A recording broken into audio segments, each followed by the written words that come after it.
True Crime South Africa is published in conjunction with Arena Holdings, publishers of Times Live, Business Live, Sowetan Live, and others. The opinions expressed in this podcast do not necessarily represent the views of Arena Holdings and its affiliates. The woman shivers on the ground next to him. He's asleep. His breath is even and deep. But she knows that all it would take is one snap of a twig for him to wake up. He made it clear that after spending time in prison, he doesn't sleep like other people anymore. He's always listening out for sounds, for approaching danger. She's seen what he's capable of, and she's not willing to risk her life. She'll wait until the time is right, and then hopefully she can escape his clutches. This is True Crime South Africa. I'm Nicole Engelbrecht, and you're listening to episode 112, The Serial Crimes of Frank Ndebe.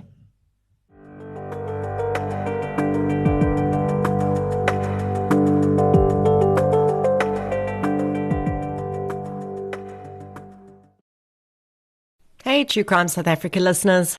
I'd like to tell you about a brand new South African podcast called Your Mom with Skalk. I love how the podcast landscape in South Africa is expanding, and I'm really pleased to be a part of that. The content in True Crime South Africa's episodes can be a little bit heavy though, so I think it makes complete sense to balance that out with some light-hearted fun. Skalk Bezuidenhout is genuinely one of my favorite comedians and personalities, and now he has his own podcast. Hello there, all you crime junkies, you sickos. It's Skalk Bezuidenhout here. I'm sorry to interrupt the murder or the robbery or whatever heinous crime Nicole is telling you about, but I just wanted to tell you quickly about a new podcast that I'm hosting called Your Mom with Skalk. Hello Mensa, and welcome to Your Mom with Skalk, a brand new podcast by Telltale Media, hosted by me, Skalk Bezuidenhout. Now on this show, we're going to journey deep into the lives of really lekker people. Some of them are my friends, some of them I wish were my friends. But I don't want to speak to these exceptional people, these celebrities directly. I mean, eerlikheid mense, I think we are all so tired of listening to celebrities. Everyone and their mother, excuse the pun, has a podcast where they interview celebrities. So we're not going to speak to the celebrities directly, but rather about the celebrities through the people that know them better than anyone, which is, of course, their mothers. I am sitting here, mense, in the house of Tannie Gail Goliath. I am sitting in the house of Jack Parow, Bertus Basson, Simonay Pretorius en haar ongelooflike maat Tannie Tinkie. Leclos, né? Leclos. Oh, sorry, my bad. No, I'm joking. The woman of the hour for me is The Queen. The Queen. Because my favorite words are you know what I mean? I can't wait for the journalists to hear that. This is who I want to speak to. Their mothers. Your favorite word is but you don't like tattoos. Nee, fok, dit is nou regtig die einde. Subscribe on Spotify, Apple, or wherever you get your podcasts. Or check us out at telltale.media/Skalk. I mean, it would be a crime not to. Anyway, back to you, Nicole. Dankie. I highly recommend you go follow Skalk's podcast right now on whatever platform you're listening on. Before we get into today's episode, I'd like to thank those listeners who've supported the show through Patreon or PayPal recently. A huge thank you goes out to Morgan Rhoda, Vuzumsi, Jonathan Brearley, Odette Jahar, Michael Linden, Karen Egan, Sandra Cowell, and Zaza Lelu for your support on Patreon. Thank you so much for your support, everyone. It really does make a huge difference. If you'd like to get an exclusive episode every month as well as an ad-free version of every week's episode, check out the link to Patreon in the show notes and sign up for a minimum of $1, which is about the same price as a loaf of bread right now. You can also support the show by supporting our sponsors, including King Online and Wallpaper Online, by using the discount code TCSA10 or True Crime, respectively, when purchasing on their websites. And you'll get a 10% discount too. Or you can support me as an individual creator by purchasing my book, Samurai Sword Murder, in hard copy, ebook, or audiobook formats, as well as the audiobook I narrated for Jana Marks of the Krugersdorp cult murders. Non-financial support is just as valuable, so please share and invite your friends to listen. When we think about serial murderers, we picture lone wolf-type offenders who kill on their own and continue on that way to ensure they don't get caught. Occasionally, as we've seen in some cases I've covered here, serial killers will work in partnerships, and that's always a complex dynamic to analyze. Never, though, in any serial case I've covered so far, have I seen what we're about to. A victim taken hostage and forced to accompany the serial killer on his rampage. Although in the sources I drew research from, the surviving victims are named, I'm going to be using pseudonyms for them, as they're rape survivors, and in accordance with Section 335A of the Criminal Procedure Act, they are afforded the right to anonymity unless they choose otherwise themselves, or unless a magistrate rules otherwise.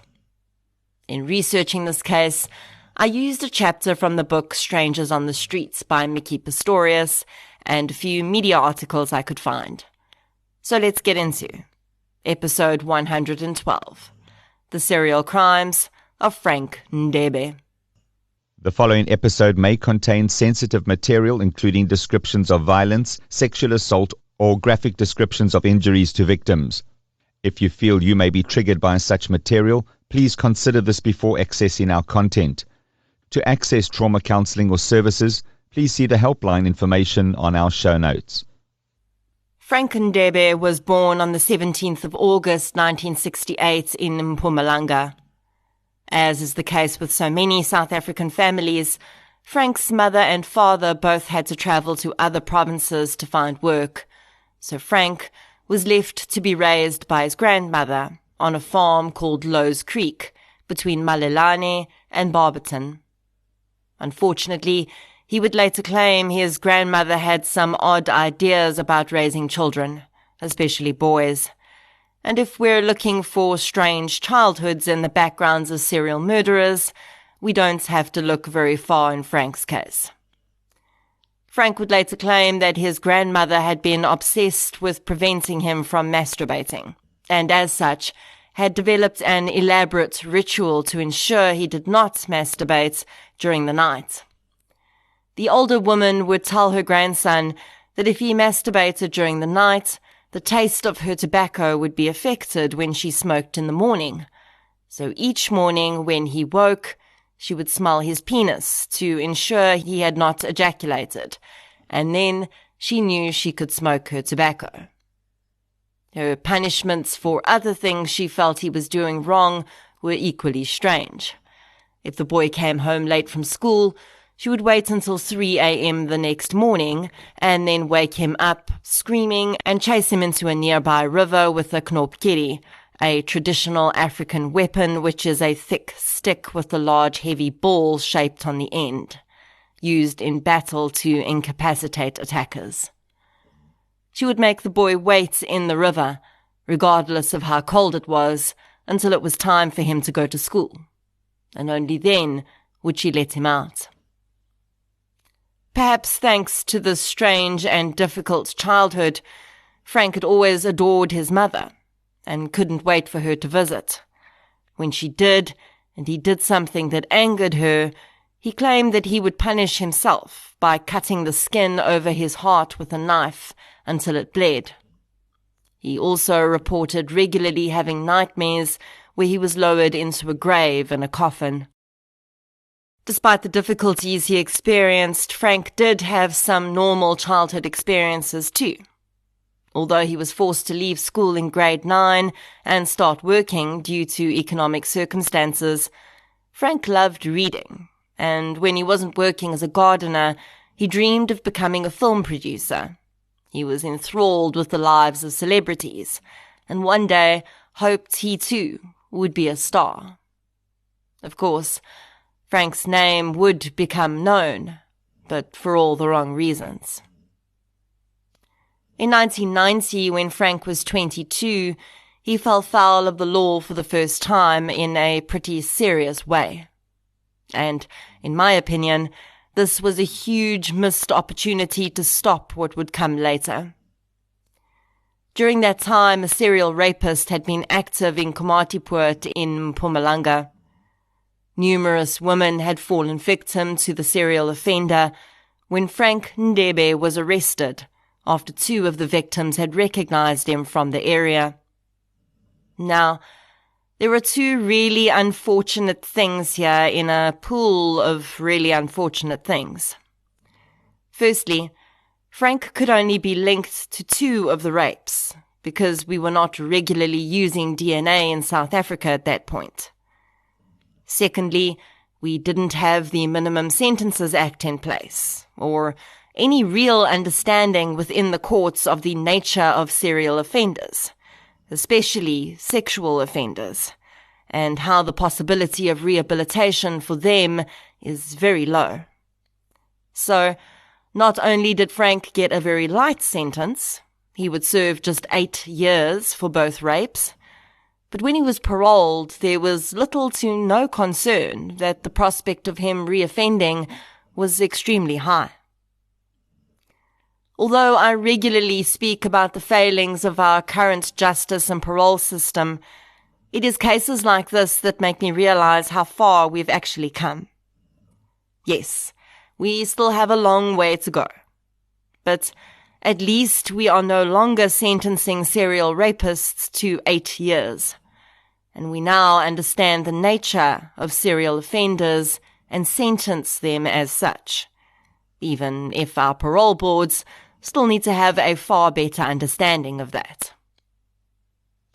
Unfortunately, Frank's experience in prison would also seem to contribute to his later reoffending and his increasingly violent behavior. Frank would admit that he'd been raped in prison, and he was also exposed to pornography, he claimed, for the first time. Now, I want to briefly touch on Frank's own experience of rape. I often see on social media when a sex offender gets sentenced, people comment things like, "I hope the same thing happens to him in prison." I understand that anger. I get why people want rapists and other violent offenders to suffer as much as possible. But I also think that we need to really think about what we're actually asking for here. We're hoping that a human being is sexually violated. But we're also doing that because we think perhaps this will make a sex offender somehow realize what they did to their victims. And the truth is, it won't. It won't serve the purpose we want it to, because rape is about power and not sex. So when a sex offender is raped, he experiences that removal of his power in that moment. He's not thinking, "Oh, this must be how my victims felt," and is suddenly filled with remorse. He's more likely thinking, "I've just had power taken away from me, so in turn I am now going to double up my efforts to take power from others." So maybe we should be careful what we wish for. Just a thought.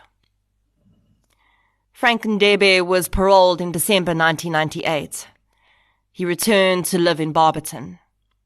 His parents had distanced themselves from him when he was arrested, and he was living on his own with little contact with family members.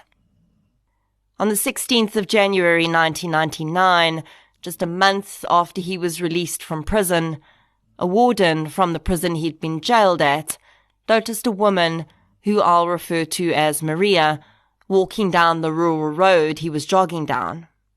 Then, just meters behind the woman, he saw a face he recognized. Frank Ndebe. We don't know whether the warden had any actual concerns about Ndebe's actions that day, but he did call out to him and stopped him for a chat. The men sat shooting the breeze for a while, and then they said goodbye, and Frank continued on. If the warden had any worries about Frank and his proximity to Maria, perhaps he'd thought that just delaying him would make the difference. Or perhaps the conversation itself was enough to convince the warden that Frank was not a danger that day. Perhaps the man had no concerns at all and simply wanted to chat. Either way, Frank Ndebe continued on his way. As the warden jogged away and out of sight, Frank increased his pace and soon caught up to Maria. He attacked the woman, dragging her into the bushes, tying her hands and raping her. He held Maria for an hour until two women walking past heard her screams and scared Frank off. He realized that if they went to police, he would be easily identified by the prison warden, so he left the area, fleeing to an informal settlement near Badplaas. Frank would later blame Maria and the two women who'd rescued her for him having to relocate, and that alone is absolute proof that his own rape experience had zero impact on his behavior as a sex offender. He'd gained no insight into his own crimes by being a victim of the same crime himself. In his new location, Frank Ndebe met a woman named Emma Skosana. Emma was 23 years old and had a 1-year-old son.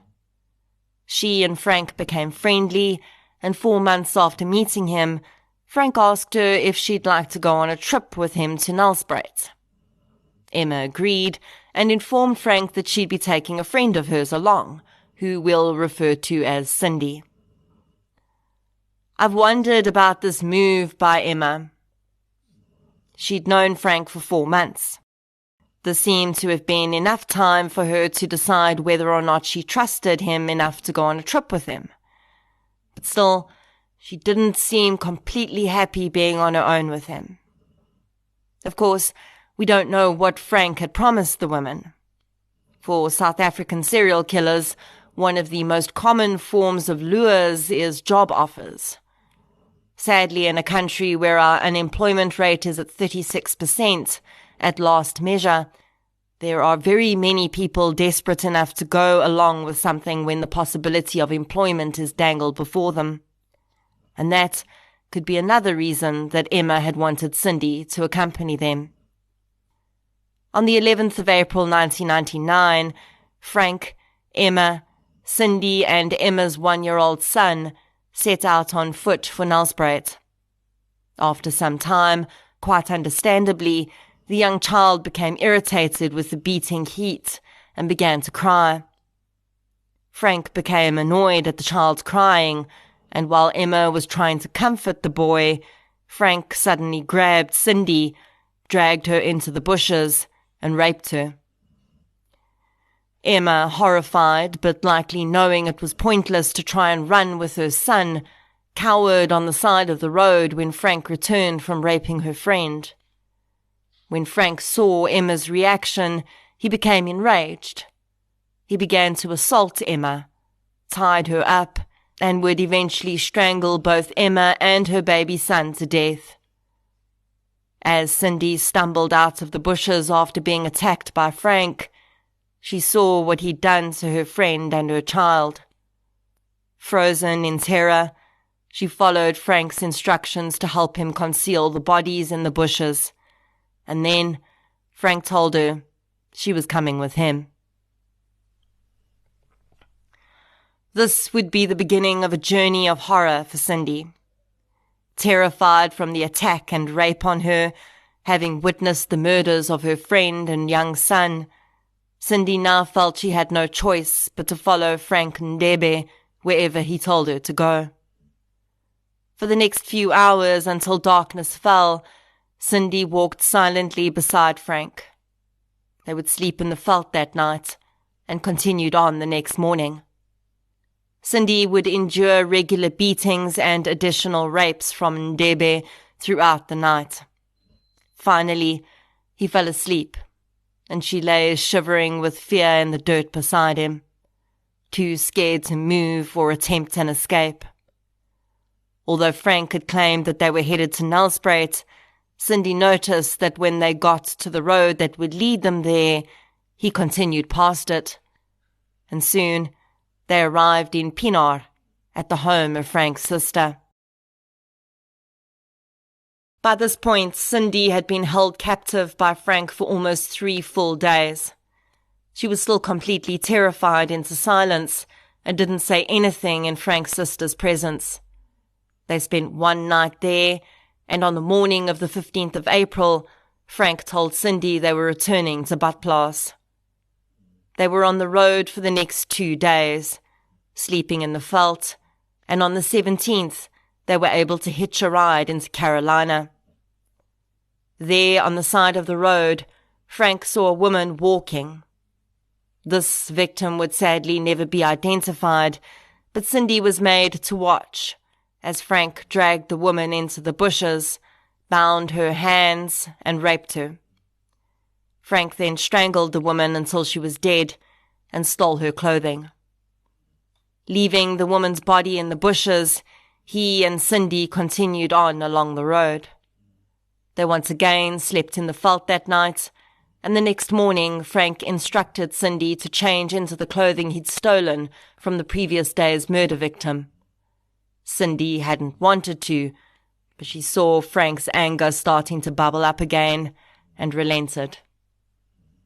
At 3 p.m. that day, they took a taxi to Middelburg, and from there walked to Nkodwana. They slept rough again that night, but by 6 a.m. the next morning, the pair were at the Badplaas-Barberton intersection. 45-year-old Zodwa Shongwa was walking near the intersection at the same time. Frank attacked almost as soon as he saw her, dragging her into the bushes. As he did, he told Zodwa that he was going to kill her. The woman begged for her life, trying to make eye contact with Cindy, who covered her face to hide from the horror in an attempt to plead with her for assistance. Frank ignored the woman's pleas, tied her up and strangled her. He stole the woman's handbag, which contained some cash, and ordered Cindy to continue on down the road with him. Along the way, Cindy begged Frank to let her go home. Perhaps it was an additional murder that had spurred her desperation, or maybe the fact that she was so close to home that she could taste freedom. Frank ignored Cindy's pleas, though, and flagged down a car. The driver agreed to give them a lift back into Badplaas. Near the town, Frank told the driver to pull over and drop them off on the side of the road, which he did. They made it just a few 100 meters up that road before a police van pulled over. The officers searched Frank and asked Cindy if her parents knew where she was. Cindy asked the officers if they would take her home. They agreed and put her and Frank in the back of the van. Cindy had repeatedly promised Frank that if he let her go, she wouldn't tell anyone what he'd done. Frank's agreement to accept a ride from police that day is interesting. I can only assume that he realized he couldn't force Cindy to stay with him in the presence of police without raising red flags, and if he let her go on her own, he would undoubtedly be putting handcuffs on himself. Perhaps going with her was his way of attempting to control what she did. Perhaps he was hoping the cops would just drop them off and drive away.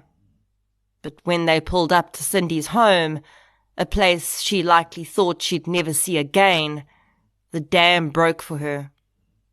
As soon as the door to the van opened, she sprung out, pulled on the officer's arm and told him she needed to talk to him.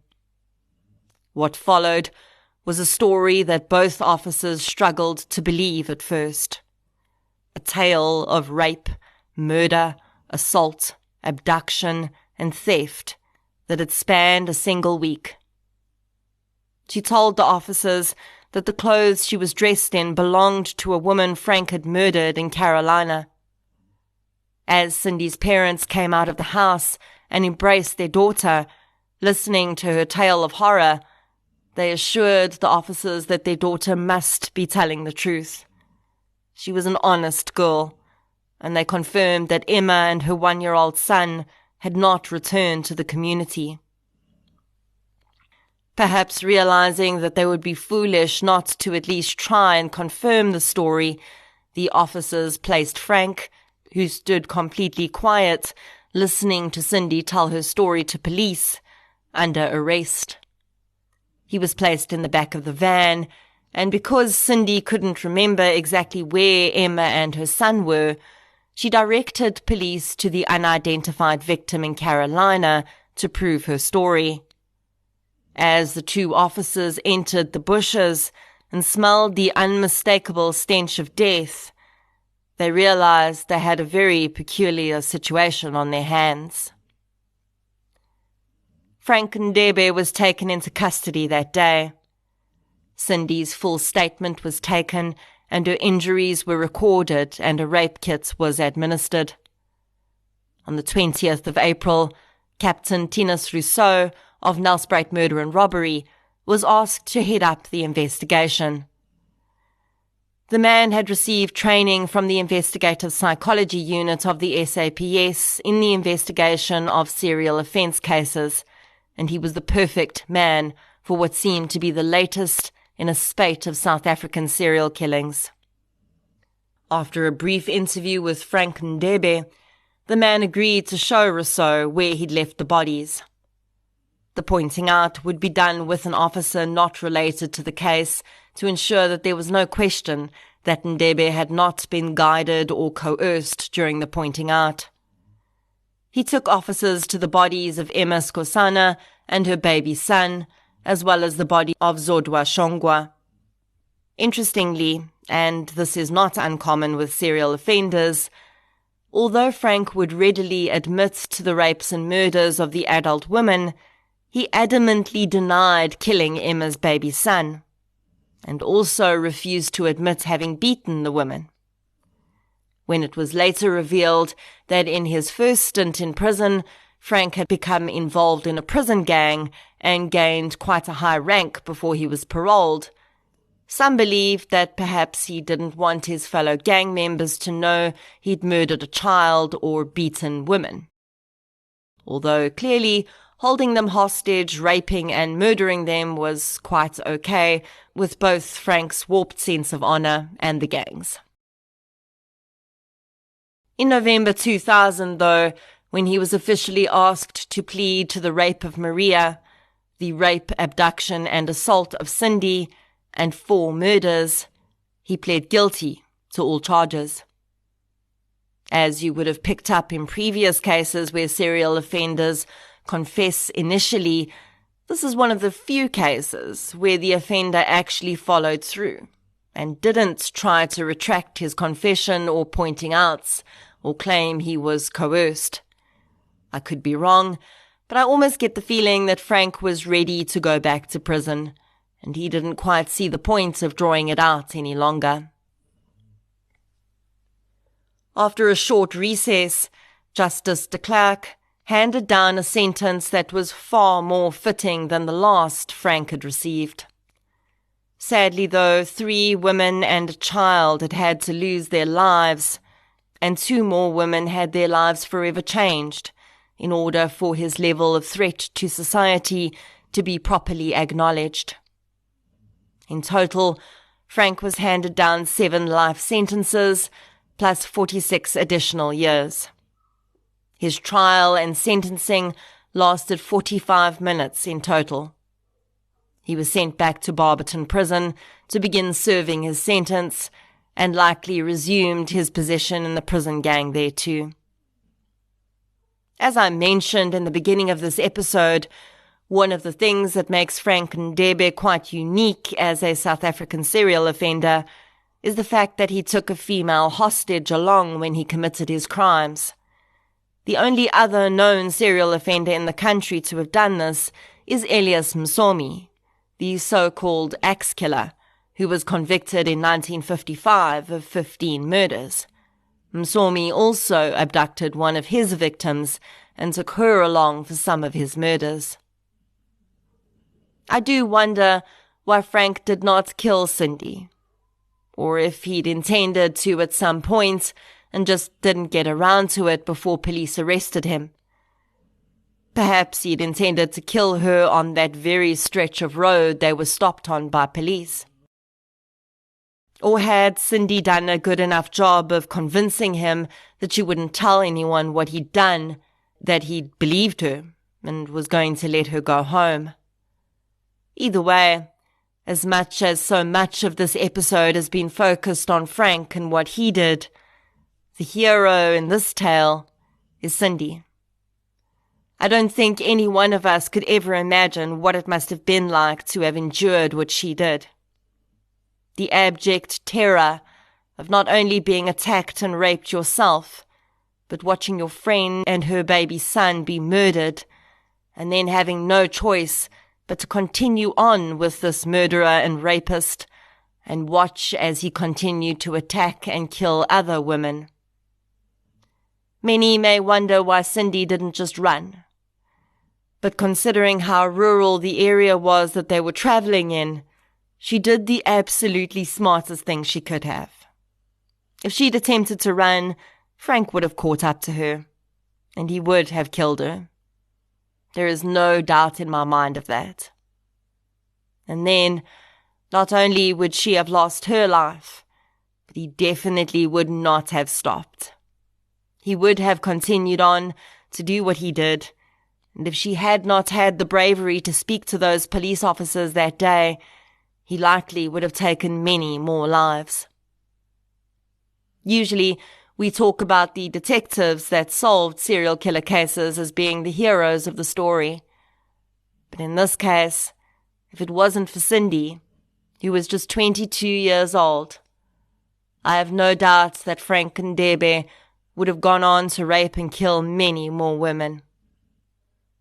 The victims he'd taken up until that point were pretty well hidden, and it would have taken some time for anyone to stumble upon their bodies, and even then, they would likely not have been tied together as part of a series for quite a while. And in that time, Frank would have just continued killing, again and again and again. But Cindy, as terrified and traumatized as she was, put a stop to that. Frank Ndebe may have had no value for the lives of the women he murdered, but he underestimated the power of a young woman he thought he could destroy. Cindy, wherever you are today, 23 years later, I hope that you have used that incredible strength to move forward and leave the ghost of Frank Ndebe in the cage where he belongs. I hope that you have held your head up high and owned the powerful role you played in bringing this killer to justice. I hope the past 23 years have been filled with all of the joy, peace, and happiness you deserved. Emma Skosana, Baby Skosana, Carolina Doe, Zodwa Shongwa, rest gently.